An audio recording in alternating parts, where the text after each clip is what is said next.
Hey, this is Anney. And Samantha. And welcome to Stuff I Never Told You, a production of iHeartRadio.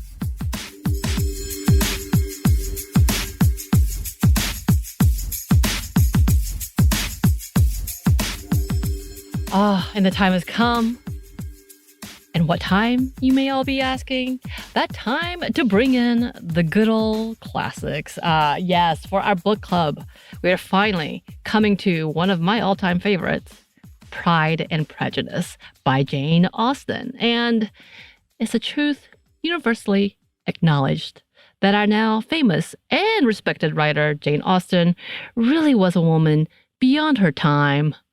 So let's come together and discuss one of her more popular novels, Pride and Prejudice, which actually had a different title, but then they changed it about and they were like, oh, okay, no, we need to make it this title, which is what we know it as. It's just Pride and Prejudice. Apparently there was like several other books that had been, I think, named that or something along those lines. And so there was a lot of confusion and she went back and forth.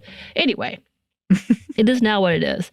And sounded like she did not make much money off of it, y'all. It's a really sad life. She had a really kind of sad life. It emulated a lot of through her books. Like you'll see things being told, like the whole entailment when there's not a son born, that the next male heir or like relation will take over it. And like there was a bit where one brother, there's a book, and I forgot which one because I read it. It's been a long time, takes the ownership, and he, in the will, they're like, can you please take care of the mother and the daughters? And he does not. He like just pretty much just casts them out. It was really sad and gross. Yeah. And it's kind of reminiscent to her life. Like it's not great. She wasn't given the due, even though she had success pretty early on. She just didn't make money off of it, which is all sad. Yes. And we have talked about that before. I feel like it's come up in several episodes. Yes. I think it even came up in our episode on women writing romance briefly. It came up. This was inspired by the fact that I had read that after we read last month's book club pick, Pride, which was a remix of Pride and Prejudice. It came out I had never read. Right. This one, I feel like we kind of talked about it in there, and we talked about it in some other. Because I feel like I know like the vague details of this because you've told me. Right. But I don't know all the specifics. Right. And I think I'm getting confused because we did have an expert who did tours, or if you remember that episode in England, which I still want to go on. I was like, oh my God, I want to go to here. Yes. Because I think I'm wrong in some things, because she did have brothers. They just ended up being like not from a wealthy family, all these things, but like her father was a scholar, all these different things. And the book was initially called First Impressions, which is, I think it makes a lot of sense. Like when you think about all of that, but then the Pride and Prejudice came instead. So many different things. We did have that episode. We probably need to bring it back as a classic so I can be corrected in what I just said about Jane Austen. But she did not live a rich life. And she was supposed to marry someone rich, and then that didn't happen and all these things. So she wanted to marry for love and really, really like wrote about the possibility of being able to do so. But she didn't. Anyway. Before we jump into the actual plot, Anney, what are your thoughts now that I have forced you into actually reading the original classic? Because I've made you watch Bridget Jones's Diary, which is a retelling of that, as well as we read the book Pride. So, what were your thoughts? It was really interesting to come from that perspective, and I actually think it was sort of helpful because we've also read Persuasions by Jane Austen. And I enjoyed that too, but I got confused because of the way they would refer to people. So like Miss whoever. Right. And there's just a certain part of my modern brain that's like, that's your cousin though. So I would just get confused. So I think it actually helped me to have read Pride first. Yeah. I really enjoyed it. I see why it's been such a lasting classic. It's got so many great lines. It's very witty. That's what I told you. And I know people have said that before, but it's very witty. Like Elizabeth has just got all these comebacks and they're so well thought out and fun. They're fun to read. I enjoyed all of the like relationships between like Elizabeth and her father, and then you got the mother who's like worrying all the time. And I also thought it was interesting because when you're looking at the more modern take that Pride did, um, their cell phones. So things happen much quicker. Right. So the whole thing with Lydia, I was like, wow, this is completely different. Yeah, this is like much more stressful because we don't know where she is. And we're just going by horse carriage to try to find her. That's my favorite part. It's like the overnight express and all these things. Yes. But yeah, it is. And then also, that's why I was like originally telling you, I was like, I'm not sure how they're going to do the Lydia, the youngest child, bit, because in this cake, she's 15, runs away with a 20-something-year-old who obviously they're like in flagrante, as they say, and her reputation has been shot. And I'm like, are they going to have, because it's supposed to be one of the things, like age difference is one of those things as well, like all these things, and I'm like, how are they going to do this? And she did a wonderful job in what like what would be the scandals today that wasn't going to put someone in jail. Yeah, and don't get me wrong, it was still tense in Pride. It was just like resolved much more quickly. Right. She did a great job on that. Yes. But yeah, so what would you rate it on the scale of books?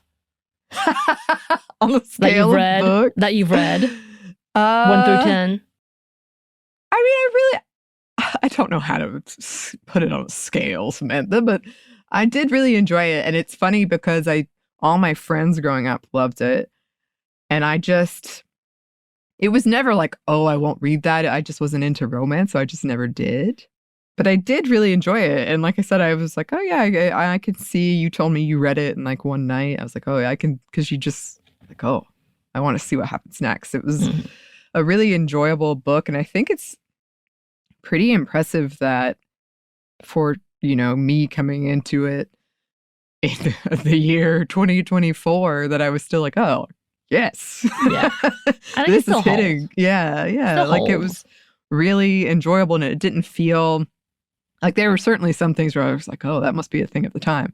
But mostly I was like, yeah, this is still, people are kind of like this. Right. And you know what? I had to come back at the end and say, as annoying as the mother character is, she's not wrong in something. And like, I was like, yeah, I get it. But yeah, let's jump into it. And we're going to start with the characters, because I feel like that needs to be the breakdown first. Or you're probably, if you have not read it and you do like to read, this is something that you should pick up if you haven't already. I'm going to be surprised if you haven't.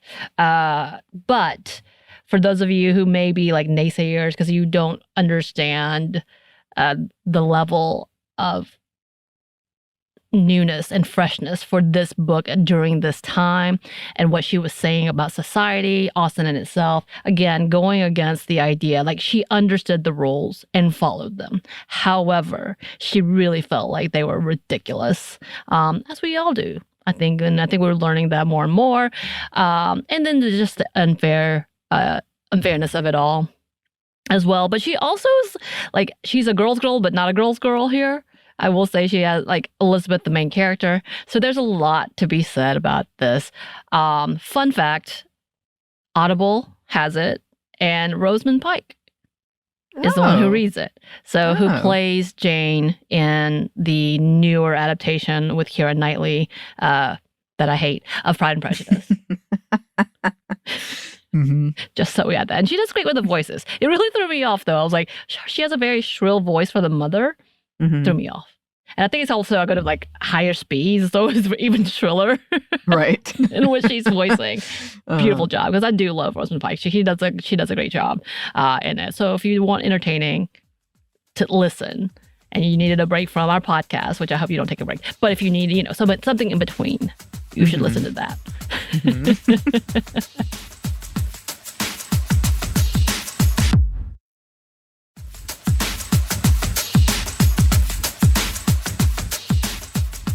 So we have the Bennets and relations and friends that you should know about, which the main character is Elizabeth, who's the second oldest daughter in the Bennet family. And you're going to hear most of it from her point of view, or see it for most of it from her point of view. and the narrators, obviously. We have Jane, who is the oldest and fairest and kindest of them all, kind-mannered, best disposition, according to all of the narrations. Mary, the middle and the plainest sister, really cruel, but she's also very serious and scholarly and a little too stoic, to the point that she misreads the room a lot. Then we have Catherine Kitty, who is the fourth daughter.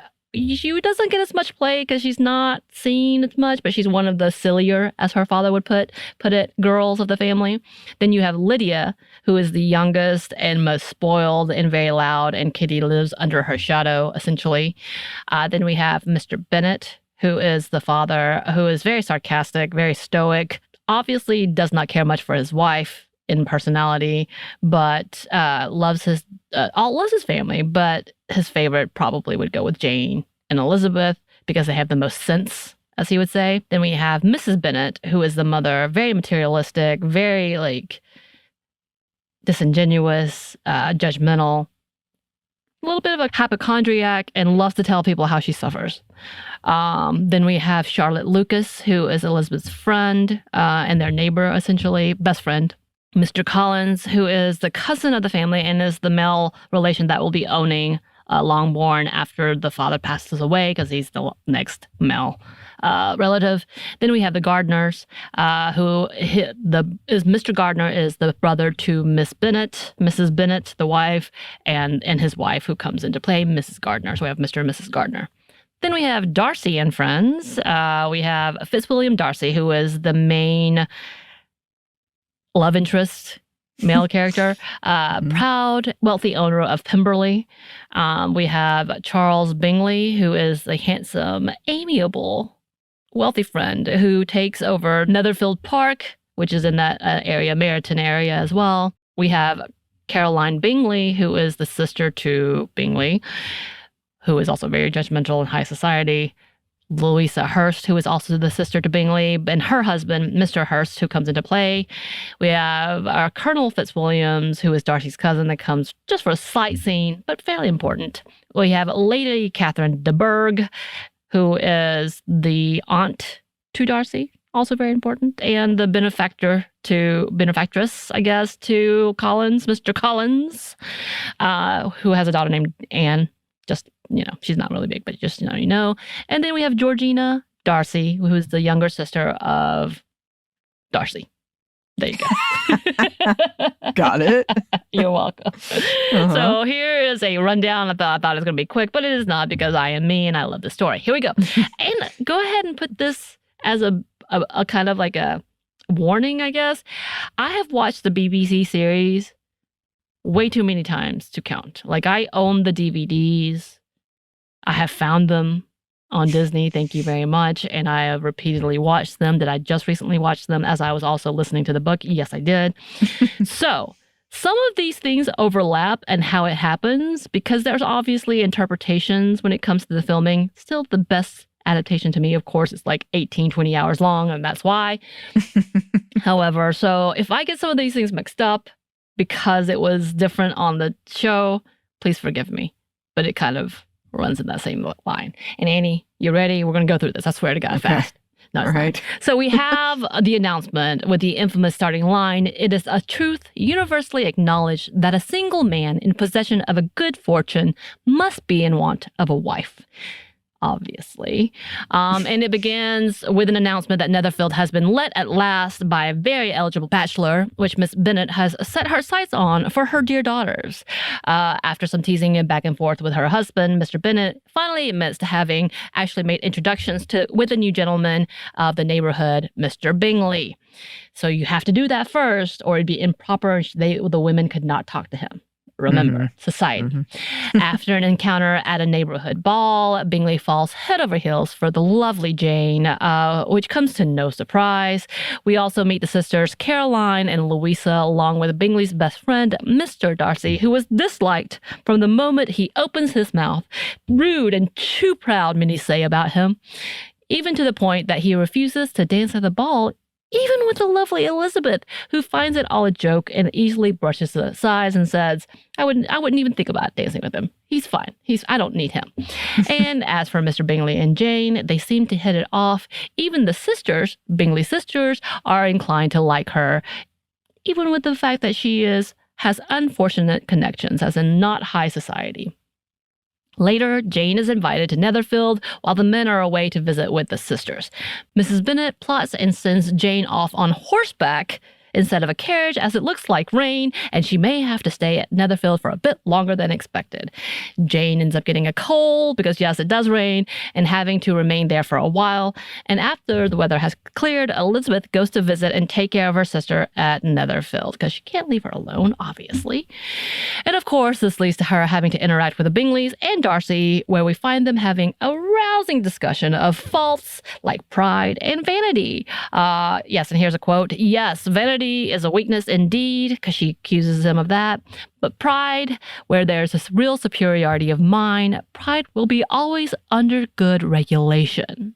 So he's like, pride's not a fault. Mm-hmm. It's just earned. After an embarrassing visit from the mother at Netherfield, and once Jane is finally recovered, they go home. But we find out that Darcy is in danger of falling for Elizabeth and her wit and her charms at this time, Roro. Soon, we have a very entertaining visit from the Bennet's cousin, Mr. Collins, who has traveled there not only to reconcile from past differences, but also possibly bridge a tie between them and the Bennets. Yes. Collins, being the next male in the family line, will be inheriting Longbourn and has plans of trying to marry one of his cousins with the blessings of his patronage, Lady Catherine de Bourgh, who is rich and somewhat eccentric and very narcissistic. But hey, after finding out that Jane was unavailable, he decides on Elizabeth as his choice, obviously. All the while, the militia has moved into Meryton to the excitement of Lydia and Kitty and so many others. Soon, we meet Wickham, a handsome and very light man of the militia. And of course, we find out that Wickham and Darcy have an unfavorable connection. Wickham just says pretty much that Darcy lies, takes away his money, takes away his home, and does not like him because Darcy's father preferred Wickham over himself. Ruh-roh. That's a wretched thing and very, very unforgivable according to all of society and Elizabeth. And soon, Wickham shows his affections towards Elizabeth, who doesn't mind it at all because he's quite nice and quite nice looking. Later, the Gardners, the aunt and uncle, join, and they're really good influences to the young ladies and someone Elizabeth sees as people of good respect and opinions. Mrs. Gardner, however, advises Elizabeth to be wary of Wickham and to remember her own status and needs for a good marriage. You know, you have to have a good marriage or you're going to be sad. Soon, we have the much-awaited gathering, at Netherfield with all the people, including the militia. Unfortunately, Wickham was not able to make it due to other matters, to Elizabeth's disappointment. But Mr. Collins, who is still there, takes up her first two dances and is very embarrassing and very clumsy about it all. He just can't get it. Mr. Darcy, however, also asks for a dance, which Elizabeth agrees to after being too stunned to reject him. And she tries to make conversation. Does not go well. After some embarrassing interactions by her family, Elizabeth and family go back home where the mother was so excited about all these interactions and the possibility of these good connections. Soon, we have a proposal of marriage for Elizabeth from Mr. Collins, who is rejected and dejected and flees to the Lucas's home for a reprieve because, embarrassment.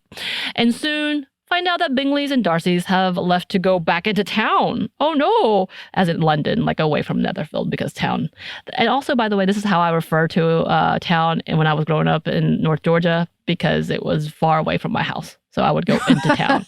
Right. Yeah. People make fun of me for that. Still do. Anyway. And at this point, we also find that Charlotte is engaged to Mr. Collins, to Mrs. Bennet's displeasure because she wanted Elizabeth to marry him, as well as the fact that her home was going to be taken over by the Lucases. How dare they?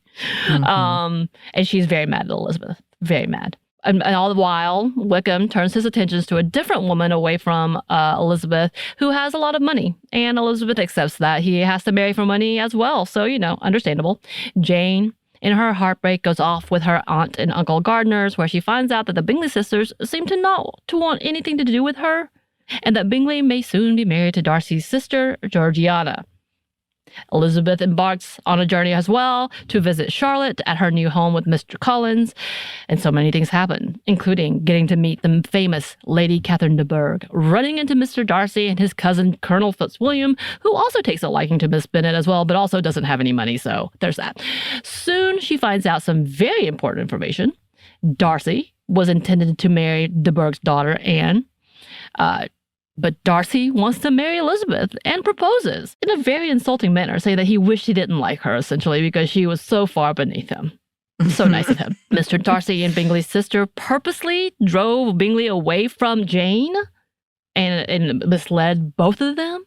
And Wickham had lied about his entire situation, and that actually Wickham had tried to take gotten money instead of the building that he wanted, because all he wanted was money, and then after he ran out of money and felt duped, he tried to run away with Darcy's younger sister and make this a really bad situation in which Darcy discovered them and quickly ran Wickham out of town. So all of that, remember that. These are all the things that she discovered. She was very, very, very upset when we were returning home, and so many secrets that she had to hide, including from her sister, that yes, there was trickery into the demise of their relationship. So, decides to finally go on vacation with her aunt and uncle Gardner.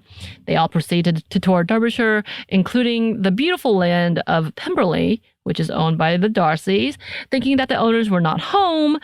But Darcy arrives unexpectedly, is quite polite and very, very welcoming to her and her family. And throughout that time she's there, they interact more, making Elizabeth slowly change her mind about Darcy.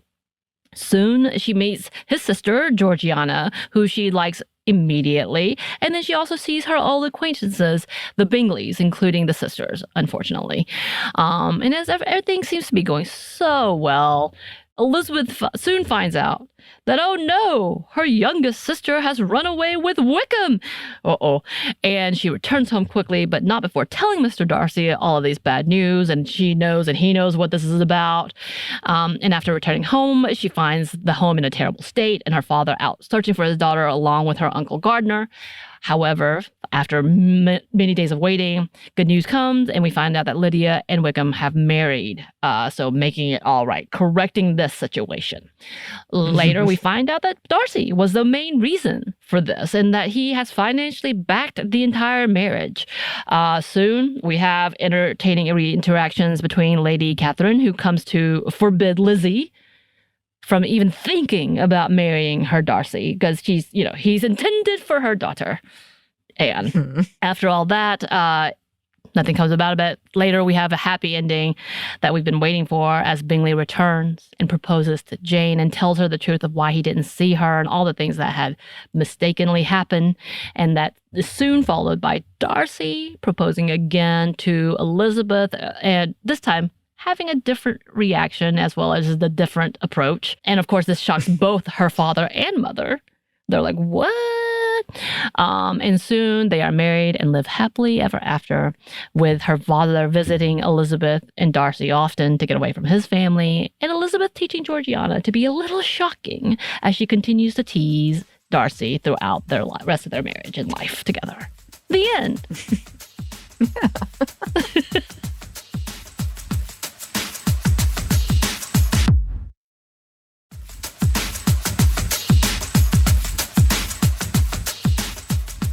I love that ending. So in the BBC series, they don't have that ending. They just have them, driving away after their wedding, so happy, and finally kiss, because they don't kiss. Like, this is kind of like a Korean drama. Like they don't kiss until they finally. Of course, to be fair, it is supposed to be based in that time. They don't do that, oh dear. But in the book, you see a scene where she's teasing Darcy still, and the sister is just blushing and shocked, but at the same time loving the fact that she stands up for herself, essentially. And I love that scene. I was like, that's such a great idea. And then also we find out that Lydia and Wickham are not happy people, but they're maintaining and often asking for money from them. Yeah. But we also don't see in the show where the Gardners are so well respected. You get an inkling of it, but in the book, they really talk about how, like, Darcy really likes them and realizes how upstanding these people are and all these things. And I really like that portion of the book. And I was like, I wish there was a better way to interpret how good people they are, because you don't really see that throughout. But yeah, so that is the entirety of the book. To go and watch a good adaptation, go watch the BBC version, y'all. I was like, we should just do that as our movie for this month. And you were like, no. It's too redundant. You were right, but... It's too redundant. It's literally the same thing. But like, you should definitely watch it. Of course, there's several themes throughout. One of the biggest one is class. I think the constant back and forth about status in class, whether it's about the Bennets and their entailment. So we find out that level of, like, they're kind of lower on the ranking because they don't have a son. And so as soon as the father dies, they're screwed, essentially. And then we have the whole conversation again about the Gardners being shopkeepers or lawyers, that's not well received. And as part of society, even how Mr. Lucas, Colonel, I believe, who is a gentleman and in part of society, is still looked down on because he was not originally knighted. And so he was knighted after the fact, and they still look down on him about that. You see that conversation with the Bingleys, the sisters being very to-do about this, and how they really did look down on the people of the countryside, essentially, of the American countryside, and they were not impressed. Neither was Darcy. And he was an And about that entailment, the mother was really upset and could not understand why this could stand. Of course, her harping at her husband, who had nothing, he could do nothing about it, wasn't helpful. But she's right. Why? Why can't they stand up against this? This is just absolutely unfair. She is correct. She is correct. And that was one of the interesting things, which I think is going to go really well with the next theme we're going to talk about. But it was interesting to read from that time how important it was, to marry off your daughters to someone well off, hopefully, or, the threat of, like, losing your property. But it was also kind of funny, like, with Collins, he's like, I'll ask her. She said no. All right. I'll try again later. Okay, no. Right. Okay, I'll try you. What do you say? Like, it was kind of that very economic part of marriage, what marriage used to be, that we were seeing a lot in this. Right. And then there was a quote in there that we didn't talk about, because the scene between Lady Catherine de Bourgh and Elizabeth, when Lady Catherine comes and, like, tells her she forbids her, is a masterclass of, like, being able to stand up for yourself and coming back.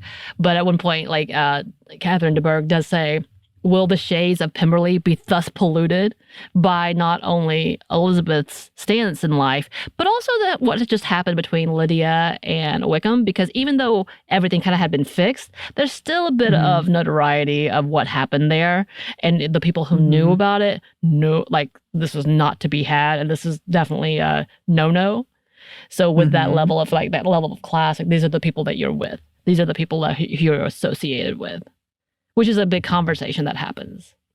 That was one of the reasons that Elizabeth was so upset when she heard it. It was not only like, oh, I know Wickham, and now my sister's been drawn up into this. It was like, my family is going to be associated with this. And that's part of the reason why Darcy, despite hating Wickham, went and tried to fix it, which in this case was like, okay, you actually are going to have to get married. Right. But that was another instance of, like, the class of it all being, this is going to really bring us even lower, in quotes. Right. Like, we were going to be untouchable. Exactly. Essentially. And then, of course, another conversation with class is wealth. Wealth was very, very important. And they would compare who had the most, essentially. Talking about King. I think that's the girl that Wickham goes after he leaves Elizabeth, because she had inherited £10,000 And that made her very eligible. And so, like, there's a line I think they say about, like, oh yeah, that is a attribute indeed. Like, essentially, like, that is yes. They talk about the comparison to the fact that yes, Bingley has wealth, but Darcy has more wealth. Like, they have a whole comparison of what that looks like. And honestly, because Darcy and Bingley had so much wealth, they could marry, quote unquote, someone who was less wealthy and less in standing in society.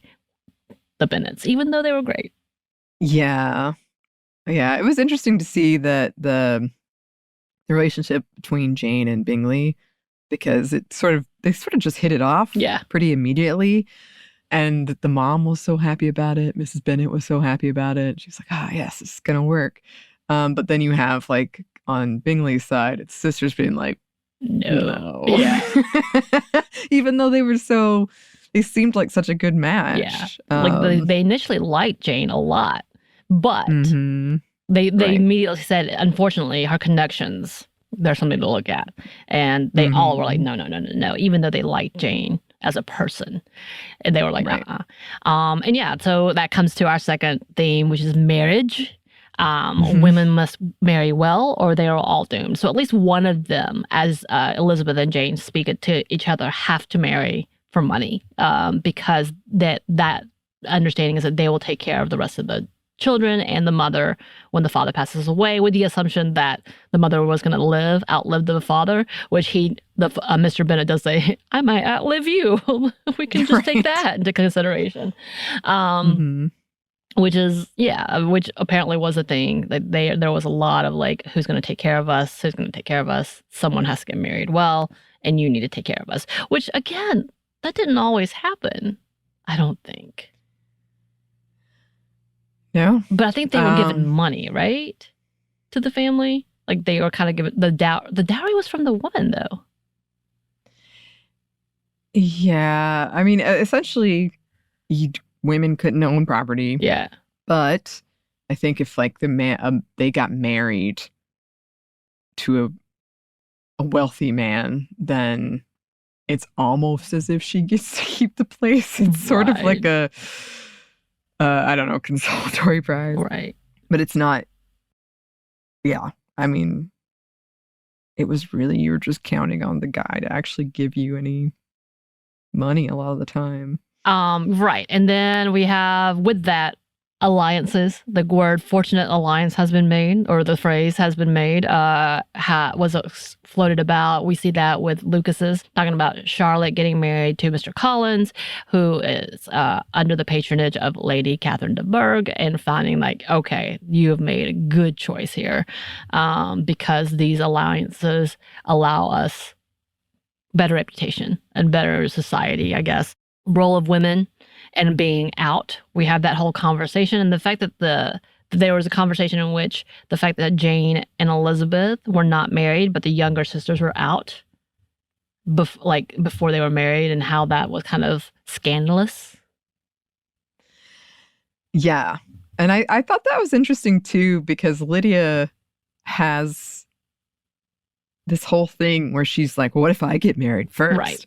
Like, she was very motivated, which the society she was raised in, it makes sense, but she was very motivated to be like, I could be the first one that gets married. It was like a power. Yeah, she has more desire, like, they desire her more. And so therefore, she takes that trump. Yes. And married women outstrip single women in general. Right. And so she was like, really, I'm going to do it first. And that's part of why she went and made this pretty reckless decision at a very young age. Right. And I'm assuming, like, this is assuming because it's not a part of the book at all, the reason she came out in society so quickly is because she was a brat and wanted to be a part of, like, balls and such, and made her parents let them all come out. Like, since she has the youngest, all of them had to. That's what I'm assuming. Yeah. And it would also make sense that at a certain point, one, it's just easier. If you've got 4 daughters, just let them all go. But also, like, if you are we need to find somebody, a man. Somebody's got to get married. One of y'all. We'll put them all out there on the field and see if one of y'all can do it. Somebody, anybody. Yeah.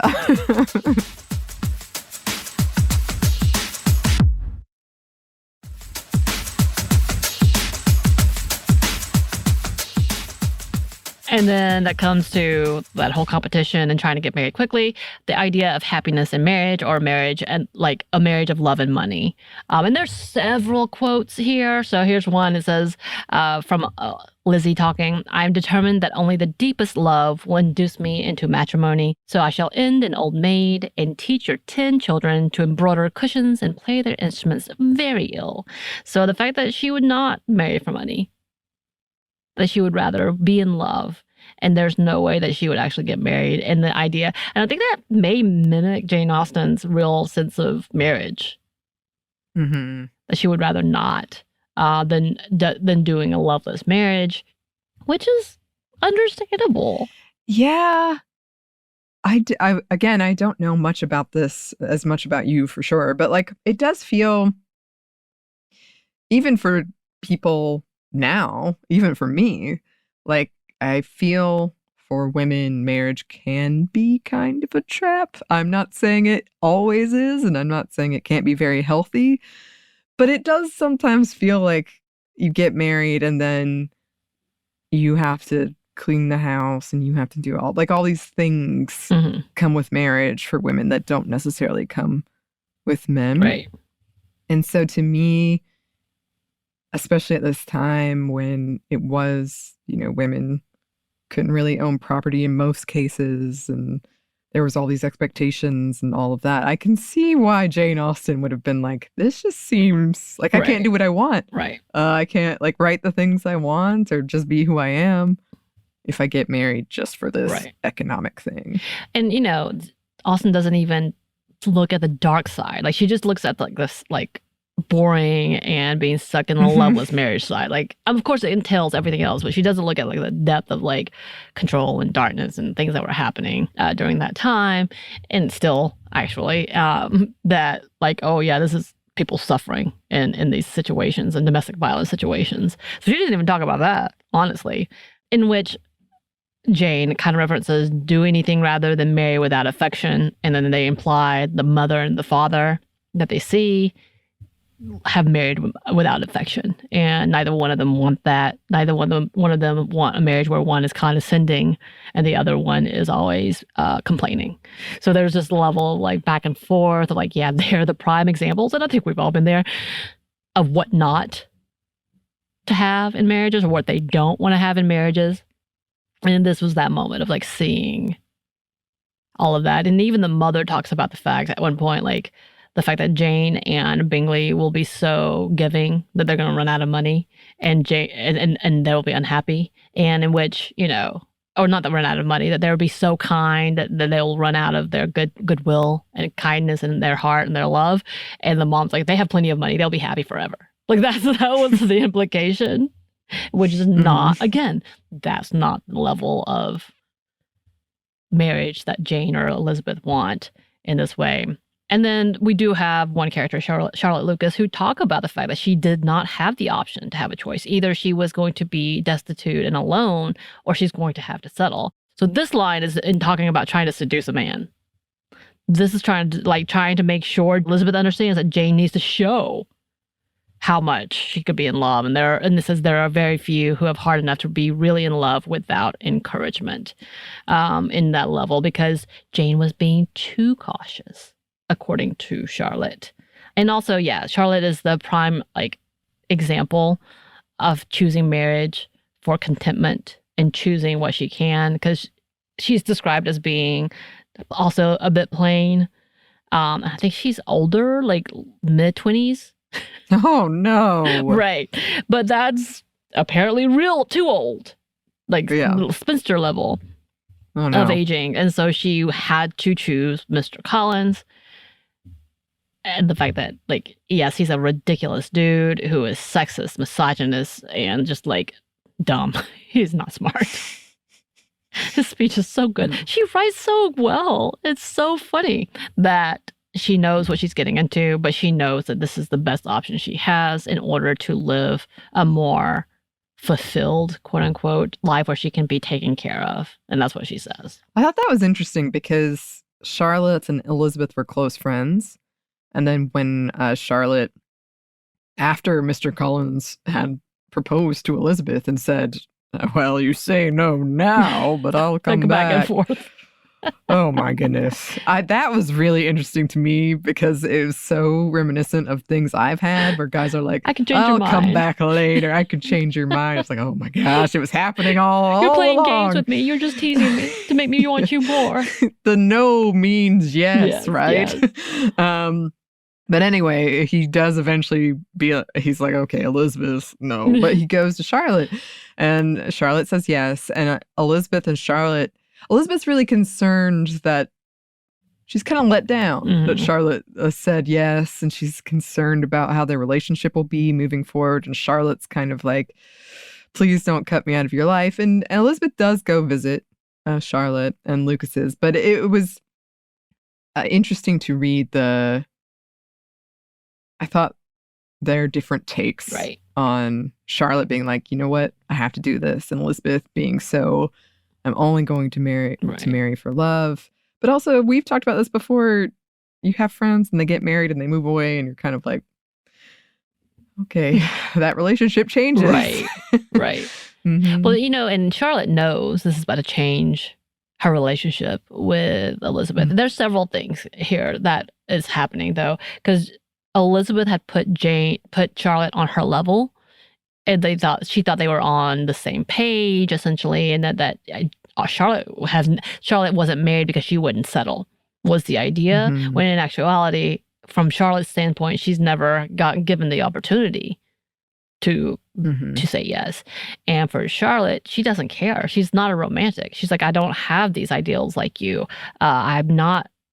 Don't need all of that. I just need to be know that I'm going to be taken care of and that I'm going to be okay and that he's not going to mistreat me, as in like abuse me, which was that conversation that happens. And then Jane's being like, you need to be more understanding. This is not the same place. And that's kind of where that level of like her prejudice, because if we have the characters, Elizabeth has prejudice and Darcy has the pride. And that's the level of conversation we have in this. And so that actually really does show Elizabeth's prejudice towards this ideal of marriage and the fact that she judges Charlotte so harshly to that kind of like, I can't talk to her, I can't see her. She's changed for me. And I have like, I think we've all been there where people were like, why are you dating that person? What reason? And that's going to be like, and I'm not coming around now that you're with that person. We've definitely seen those things happen in that conversation in kind of like modern age. But the level of desperation that Charlotte felt is understandable during that time. And so I felt like, even though I love the character of Elizabeth, and I think Jane Austen did it on purpose in that making her show that this is a fault. This is a giant fault that Elizabeth has, where her prejudice and judgment is a little too much. Yeah. I definitely thought it was the interaction when Lydia came back too. Like, Elizabeth was rightfully angry, don't get me wrong. But I thought it was really fascinating how she was like, I have nothing to say to you. Right. You could be gone. Right. Forever. Yes. Both of you. Yes, because I feel like some of us we've experienced that where you're just like, you've caused me so much drama and pain. And in her mind, she's cost her a huge relationship too. Like at this point, she's thinking that Darcy is judging her and doesn't want anything to do with her or her family because of what has happened, when in actuality, like, there's different things happening. But like, she definitely does. And don't get me wrong, she's mad at Lydia for her selfishness, which she knew was coming. She knew that Lydia was selfish. And but the next thing was prejudice as well, that, I said, let's talk about First Impressions, the name of the original book, and how everyone disliked Darcy. Everybody judged Darcy because Darcy was rude. He was. But loved Wickham because Wickham was entertaining. And then it turns out the opposite. Like, one person has the good intentions and goodness, and the other one only pretends to be good. We have that level, and to that point that Elizabeth, it takes so much for Elizabeth to change her mind. It takes like giant stories, and she does not want to fact check anything. She just, how can you not believe this? Of course he's telling the truth. The story's too precise. Because she already had an idea about who Darcy was. Right. And she wanted to prove it. Right. But it was the dichotomy of like Jane being so trusting. Right. And being so like, oh no, they would never convince Bingley's sister, convince him to go against them too much. But then you have Elizabeth, who's like almost too cynical. Right. Like, oh, I knew it all along. He was a bad guy. It was really fun to see them interact and have their conversations about where Jane's like, no, that can't be. And Elizabeth's like, yeah. I mean, Elizabeth says that at one point, she's like, until I have your goodness, I'll never have your happiness. He's like, she understands how jaded she is. And of course, the pride bit, we know that it takes a long time because, Darcy's proposal, real bad. The first one was real bad. Like insulting her in every way, and then like being shocked when she says no. Yeah, he's so taken aback. Like, this could not be. How dare you? I just like relented to finally liking you, even though everything about you is awful. And he's given her, like, as the reader, you get insights into his feelings. Right. And as the reader, you kind of know where it's going. But he's really given her no reason to know where it's going. Right. And, like, he's too honest. He is way too honest for this moment. Of course, he comes back around with the fact that Lady de Bourgh comes back and first tells him, oh, I'm going to tell him what Elizabeth did to me, being rude and standing up to me. And that's going to change his mind because he loves me so much. And he's like, oh, she does like me still. Let's go. Like, it's that level. But yeah, it's that level of pride. And they finally kind of mesh together, come together in that wonderful union where everything is happily ever after. And everybody has money. Lots of money. Yep. The end. Everybody has money. Hey, she found the love and the money. That's and pretty good. Like, she finally found it, and good on her. Good on her. Yes. Yes. We also didn't mention she's very good at playing the piano. No, she's kind of good. Well, to me, it felt like he was entranced with her piano skills. Yes. Which I find to be a common trope in many things. So I think the way it's supposed to be is that she's okay, but he loves it so much. Right. And like, she's like, yeah, I'm okay. I mean, it's not great, but I can play. And then like, he's just like, she's the most amazing player. And there's a whole scene where Mary is playing and she's doing terribly and doesn't get the message. Oh, that whole, and they do it so well in the BBC where everything's like just compacted and you just feel the secondhand embarrassment because it's like echoed from Jane and Elizabeth's perspective. They're just like, how do we stop this train wreck? And they just can't. And it just kind of echoes in her head later on after he proposes and pretty much reminds her all these embarrassing things that he witnessed. She's like, man. It's perfect.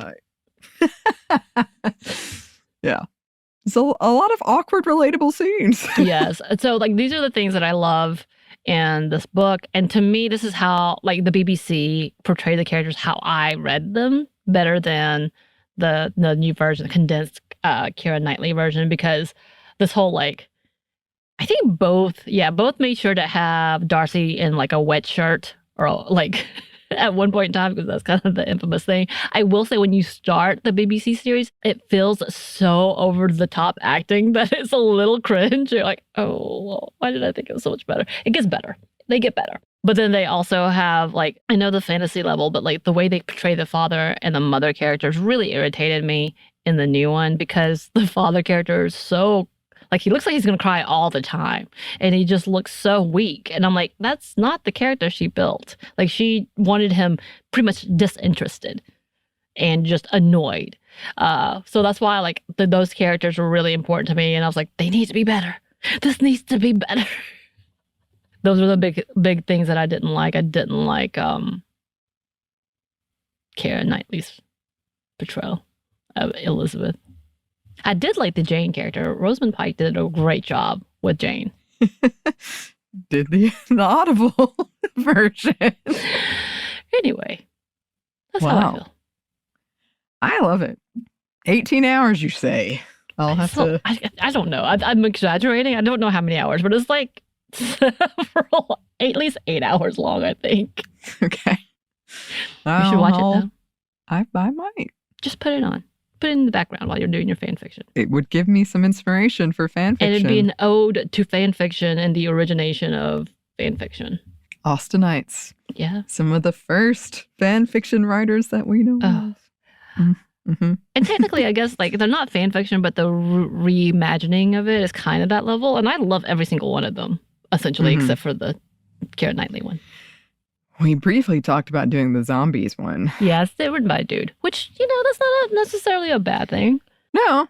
It is interesting that when zombies come in, the dude comes in. But yeah. Maybe in the future. There's a lot. This was I don't think this is a surprise to anybody, but it was a hugely influential work.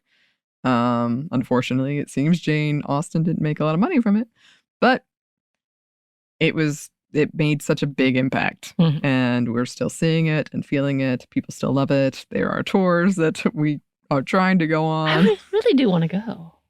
The whole time I was reading this, I was like, I want to go to Bath. I want to go, Persuasions makes me want to go to Bath. I want to go to... I did renew my passport yesterday. Good. I don't know when it will arrive, though, because there's a huge backlog. But when it comes, Samantha. We're going? Maybe. Maybe. At least I could go right now. The possibility is there. All right. Yes. That's fair. Yes.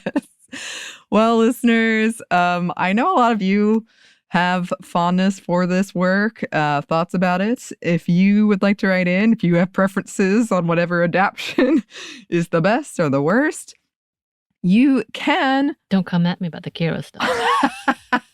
You can let us know. Our email is stephaniemomstuff@iheartmedia.com. You can find us on Twitter at momstuffpodcast or on Instagram and TikTok at Stuff I Never Told You. We have a TeePublic store, and we have a book you can get wherever you get your books. Thanks as always to our super producer Christina, our executive producer Maya, and our contributor Joey. Thank you. And thanks to you for listening. Stuff I Never Told You is a production of iHeartRadio. For more podcasts from iHeartRadio, you can check out the iHeartRadio app, Apple Podcasts, or wherever you listen to your favorite shows.